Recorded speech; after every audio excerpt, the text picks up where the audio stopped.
여러분 안녕하십니까? 광주 MBC 뉴스투데이입니다. 먼저 오늘의 주요 뉴스입니다. 나주 빛가람 혁신도시에 산악연 클러스터 땅이 있는데 분양을 마친 지 10년이 다 되도록 건물을 세우기는커녕 방치된 곳이 허다합니다. 올해 말로 4년간의 활동 시한이 끝나는 5.18 진상조사위원회의 난맥상이 심각합니다. 해야 할 일은 쌓여 있는데 종료 시한은 100일 앞으로 다가왔습니다. 광주 중앙공원 1지구 민간공원 특례 사업의 임시 주주총회 개최를 막으려는 한양 측의 가처분 신청이 기각됐습니다. 술에 취해 주차된 차량을 훔쳐타 파면된 경찰관에게 벌금형이 선고됐습니다. 나주 빛가람 혁신도시에는 원활한 협력을 위해 기업과 대학, 연구소 등을 일정 구역에 짓게 하는 산악연 클러스터 땅이 있습니다. 10여 년 전에 분양을 마친 땅인데도 건물을 세우기는커녕 아직까지 방치된 곳이 허다합니다. 오늘부터 그 실태와 원인을 연속 보도합니다. 김초롱 기자가 취재했습니다. 나주 빛가람 혁신도시입니다. 한국전력공사와 한전 KDN 사이 4만 제곱미터 규모의 부지가 있습니다. 지난 2014년 한 민간 기업이 아파트형 공장인 지식산업센터를 짓기 위해 분양을 받은 곳인데 건물은 보이지 않습니다. 풀만 무성하게 자랐는가 하면 일부는 주차장으로 쓰이고 있습니다. 이렇게 사실상 사업이 중단된 곳은 더 있습니다. 나주 혁신도시 클러스터는 모두 84개 필지입니다. 이 중 90% 이상이 이미 분양이 됐는데요. 문제는 건축 허가조차 받지 않은 곳이 46개 필지로 전체의 절반 이상이라는 겁니다. 10년이 다 되도록 상황이 바뀌지 않아 주민들은 답답하기만 합니다. 차라리 하루도 빨리 착공을 해가지고 이게 클러스터 부지가 지역 사람들을 위해서 좀 도울 수 있게끔 그런 식으로 좀 빨리 발전이 됐으면 하는 바람입니다. 대부분 민간 기업이 분양을 받았는데 이들이 사업을 멈추면서 도시 발전은 기대하기 어렵게 됐습니다. 이게 클러스터 분양을 전제로 그리고 개발을 전제로 했을 때 오만인데 일단 인구 유입도 지금 정체 상태에 있고 더불어서 인구 유입이 정체되면서 상권도 굉장히 활성화 어려움이 있는 것이고요. 전라남도 혁신도시 지원단은 이들 기업이 경기 침체와 건축비 상승 등으로 인해 재정적인 어려움을 겪고 있는 것으로 파악했습니다. 하지만 지금까지 이에 대한 대응은 수년째 공문 등을 통해 착공을 독려하는 수준에 그치고 있는 상황. 지역 발전을 고대하는 지역민의 바람과 담당 기관의 대응에는 온도차가 확연하다는 비판이 제기됩니다. MBC 뉴스 김초롱입니다.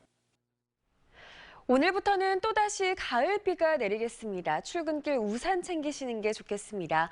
하늘 모습 보시면 구름 가득한 모습 확인할 수 있고요. 레이더 영상을 보시면 서해안부터 비가 시작돼서 오늘 오전 중이면 광주와 전남 모든 지역으로 비가 확대되겠습니다. 내일 늦은 오후까지도 비가 내릴 가능성이 있겠는데요. 예상되는 강수량은 오늘과 내일 광주와 전남 대부분 지역에 30에서 100mm가량이고요. 전남 해안 지역을 중심으로 는 120mm가 넘는 더 많은 비가 내릴 가능성이 있습니다. 특히 오늘 저녁부터 내일 오전 사이 시간당 30에서 50mm 안팎의 매우 강한 비가 내릴 수 있어서 주의가 필요합니다. 낮 기온은 내림세를 보이겠습니다. 광주의 한낮 기온 25도에 그치면서 어제보다 3, 4도가량 낮은 기온 예상됩니다. 날씨 정보였습니다. 헬기 사격, 계엄군 발포와 같은 진실을 규명하겠다며 출범한 5.18 진상규명조사위원회의 활동이 올해 말로 끝납니다. 하지만 제대로 된 조사가 이뤄지지 않고 있고 청문회 일정을 두고도 내부 혼란이 이어지고 있습니다. 임지은 기자가 취재했습니다. 5.18과 관련된 남은 의문들을 해결하기 위해 구성된 진상규명조사위원회. 진실 규명을 통해 국민 통합에 기여하겠다며 지난 2019년 말 출범했습니다. 이미 과거에 조사했던 자료가 있는 만큼 활동 기한 내에 결과를 낼 것을 자신하기도 했습니다.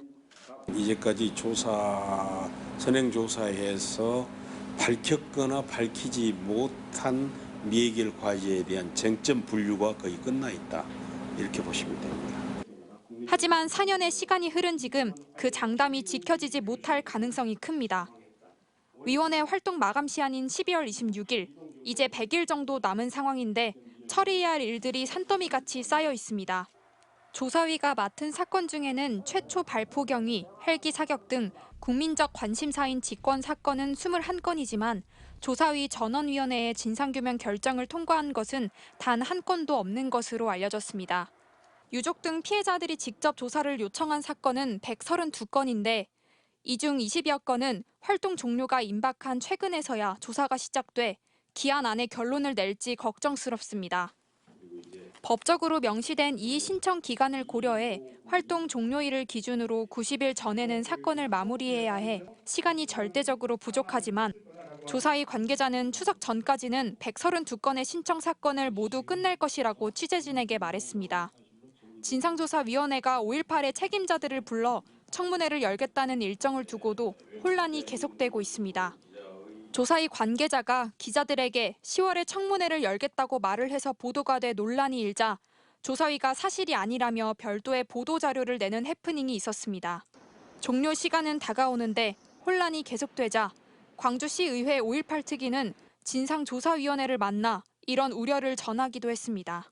한 팀이 돼서 이 조사를 마무리해야 되는 과정인데도 불구하고 전혀 조사가 제대로 이루어지지 않고 있다. 좀 조사가 더디고 미흡하다는 생각을 많이 했습니다. 한편 이처럼 사업이 늦어지고 내부 혼란이 계속되는 것과 관련해 5.18 진상조사위원들은 지난 1일 비상회의를 열고 안종철 부위원장에 대한 사직 권고안을 냈는데 위원 7명 중 4명의 찬성으로 채택됐습니다. 활동 종료를 앞두고 5.18 진상조사위원회의 혼란은 계속될 것으로 보입니다. MBC 뉴스 임지은입니다. 술에 취해 주차된 차량을 훔쳤다 파면된 경찰관에게 벌금형이 선고됐습니다. 광주지법 형사 5단독 김효진 부장판사는 지난 4월 광주시 북구 용봉동에서 만취 상태에서 다른 사람의 차량을 훔친 혐의로 기소된 경위에게 벌금 500만 원을 선고했습니다. 김 판사는 해당 경위가 만취해 기억이 끊기는 블랙아웃 상태를 주장하고 있지만 피고인의 차량과 차종 등이 전혀 달라 오인할 여지가 전혀 없었다며 벌금형 선고 이유를 밝혔습니다. 흉기로 지인을 찌르고 도망간 혐의를 받고 있는 40대 남성이 범행 1시간여 만에 자수했습니다. 광주 광산경찰서는 어제 오후 3시 30분쯤 광주시 광산구 장덕동의 한 상가 화장실에서 57살 김모 씨를 흉기로 수차례 찔러 살해하려고 한 혐의로 41살 박모 씨를 붙잡아 조사하고 있습니다. 피해자 김 씨는 생명의 지장이 없는 것으로 알려진 가운데 용의자 방 씨는 현장에서 달아났다 1시간 뒤 경찰에 자수했습니다.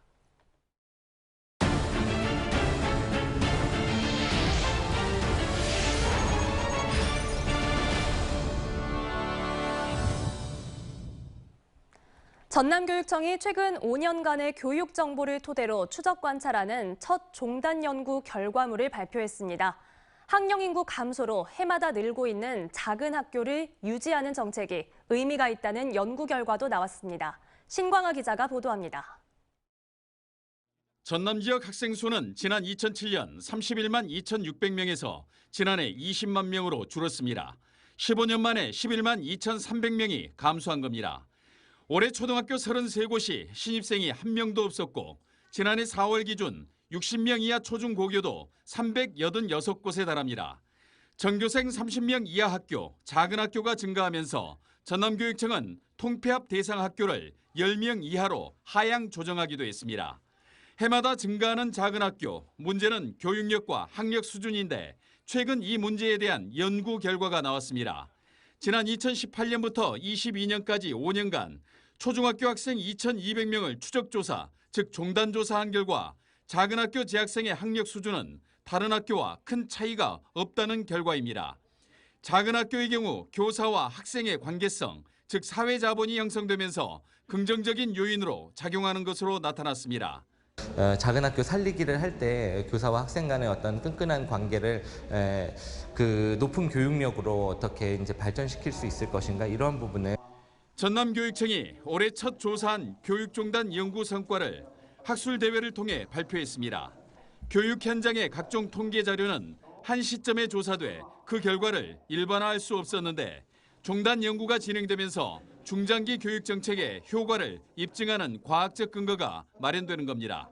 이 자료들이 앞으로 더 나아가는 전남 학생들을 또 작은 학교 살리기든 현안 과제를 해결하는 데 도움이 되고자 합니다. 전남교육청은 현재 2개 그룹으로 선정된 학생에 대한 종단 연구를 오는 2025년과 27년까지 각각 추적 조사해 전남 교육 현황을 파악할 예정입니다. MBC 뉴스 신광하입니다. 2030년 쓰레기 직매립 전면 금지에 대비해 순천시가 차세대 공공자원화시설 건립을 추진하고 있는데요. 최적 후보지로 선정된 지역의 인근 일부 주민들의 반대가 만만치 않습니다. 순천시가 선진 사례로 삼고 있는 하남 유니온파크는 세계적으로도 전례가 없는 획기적인 지하화 시설인데요. 전국 지자체들의 벤치마킹이 이어지고 있습니다. 최우식 기자가 현장을 다녀왔습니다. 한강과 둔치숲, 미사리 조정경기장, 초대형 쇼핑몰, 아파트 단지에 둘러싸인 하남 유니온파크. 멋진 전망대가 일품인 높이 105m의 타워는 지하 25m에 있는 쓰레기 소각로의 굴뚝입니다. 인구 32만의 하남시에서 발생하는 하루 48톤의 소각 쓰레기와 50톤의 재활용 쓰레기, 80톤의 음식물 쓰레기, 3만 2천 톤의 하수를 처리합니다. 하수 처리장부터 시작해서 폐기물 처리 시설로는 재활용 선별 시설, 소각 시설, 음식물 자원화 시설로 이렇게 구성이 되어 있고요. 그래서 하남시에서 발생되는 모든 폐기물은 이곳으로 다 들어와서 저희들이 관리를 다 하고 있다라고 이렇게. 총 투자비는 3천여억 원. 현재 바로 옆에서는 하수 처리장을 지하 증설하는 공사가 한창입니다. 순천시는 음식물 쓰레기를 제외하고 하남과 같은 차세대 공공자원화 시설 건립을 구상 중입니다. 지상에는 쇼핑몰이나 체육시설, 애니메이션 클러스터 등을 배치한다는 계획입니다. 하남시가 제일 먼저 시작을 했던 상황이고 또 벌써 설치된 지가 벌써 한 10년 정도 지난 상황이고 또 전국 지자체에서 이렇게 벤치마킹하러 오시는 걸 따져봤을 적에 이런 시설을 토대로 해서 앞으로 이런 시설을 짓는다면 이곳보다도 더 좋은 시설로 만들지 않겠나 싶습니다. 특히 순천시는 다른 지자체와 마찬가지로 과거 한적한 시골에 매립해온 전철을 반복하려다 백지화된 원인과 교훈을 상기할 필요가 있습니다. 시설의 첨단화와 해당 지역에 대한 배려가 동시에 담보돼야 한다는 얘기입니다. 또 그동안의 진행 과정에서 투명한 공개와 충분한 설명이 부족했다는 지적은 보다 더 적극적으로 귀 기울여야 할 대목입니다. 민선 8기 순천시정의 바로미터가 될 수 있는 차세대 공공자원화 시설의 성패는 최적의 후보지로 선정돼 있는 지역을 포함해 현재 순천에 살고 있는 28만 시민들의 문제이기 때문입니다. MBC 뉴스 최우식입니다. 광주 중앙공원 1지구 민간공원 특례 사업에 임시 주주총회 개최를 막으려는 가처분 신청이 모두 기각됐습니다. 광주지법 민사 21부 조영범 판사는 한양과 KNG스틸이 중앙공원 1지구 특수목적법인과 우빈산업을 상대로 각각 제기한 주주총회 개최 금지 가처분 2건을 모두 기각 결정했습니다.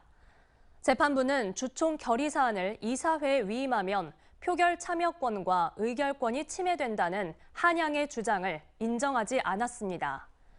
한편 특수목적법인은 중앙공원 1지구 시공사로 한양 대신 선정한 롯데와 오늘 임시주총에서 정식 계약과 자금 조달 PF 대출 약정을 체결할 예정입니다. 광주 북구의회 윤리심사 자문위원회가 수의계약 비위로 1심과 2심에서 벌금형을 선고받은 기대서 북구의원을 제명할 것을 권고했습니다. 어제 열린 기대서 의원에 대한 윤리심사 자문회의에서 위원들은 가장 무거운 징계인 제명 권고 결정을 내렸습니다. 이 결정은 북구의회 윤리특별위원회와 본회의 의결을 거쳐 최종 확정됩니다. 한편 기 의원은 지난 2018년부터 2년여간 자신과 직간접적으로 연관이 있는 업체가 구청 수의계약을 따낼 수 있게 도운 혐의로 1심과 2심에서 벌금 1,500만 원을 선고받았습니다.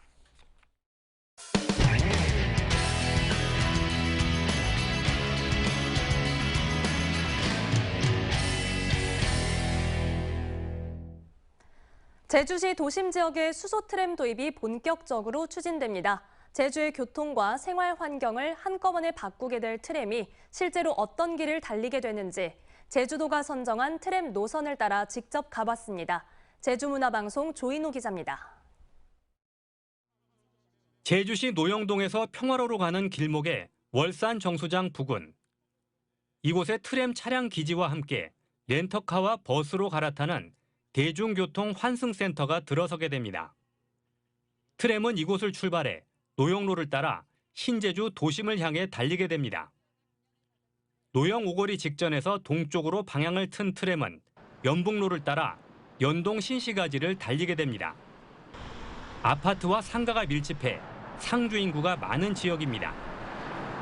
연동 신시가지를 관통한 트램은 다시 북쪽으로 방향을 틀어 신제주 로터리를 향하게 됩니다. 제주 도청과 교육청 등 관공서와 업무시설이 밀집한 지역입니다. 트램은 곧이어 제주의 관문, 제주공항에 도착합니다. 노영동 차량기지부터 제주공항까지 5.77km를 11.9분 만에 달린다는 계획입니다. 1년에 3천만 명이 넘는 승객들이 드나드는 제주공항인데요.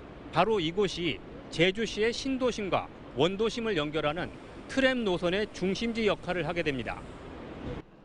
제주공항 인근에는 트램과 버스, 택시를 갈아탈 수 있는 복합 환승센터가 들어서 공항 내부로의 차량 진입을 최소화합니다.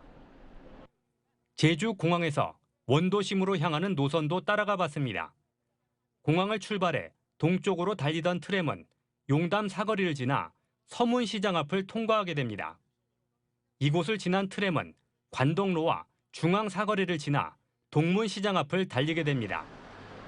제주의 전통적인 핵심 상권이자 제주의 옛 모습을 간직한 문화유산들도 있어 관광객들이 많이 찾는 지역입니다. 동문 로터리를 통과한 트램은 산지로를 달려 종착점인 제주항 국제여객 터미널에 도착합니다. 제주공항에서 제주항까지 5.97km를 10.9분 만에 달린다는 계획입니다. 제주도는 인구와 교통량이 많은 지역을 골라 트램 노선을 선정했고 트램 정거장 주변의 개발이 활기를 띨 것으로 보고 있습니다. 버스로 보면 한 30%, 33% 정도 되는 노선이기도 하고 관광객이 이제 주로 이용하는 부분도 있고 그 외에 이제 원도심과 연결하는 부분이 있어서 문제는 트램 전용 차로로 신제주 노선은 6개 차로 중 2개를, 구제주 노선은 4개 차로 중 1개를 사용하게 돼 교통 혼잡이 심해질 수 있다는 것입니다.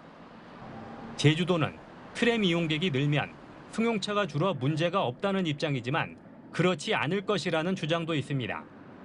주차장 유료화라든지 이런 것들이 비용 발생이 좀 부담이 돼야 운전자들이 차량을 놓고 대중교통을 이용하거든요.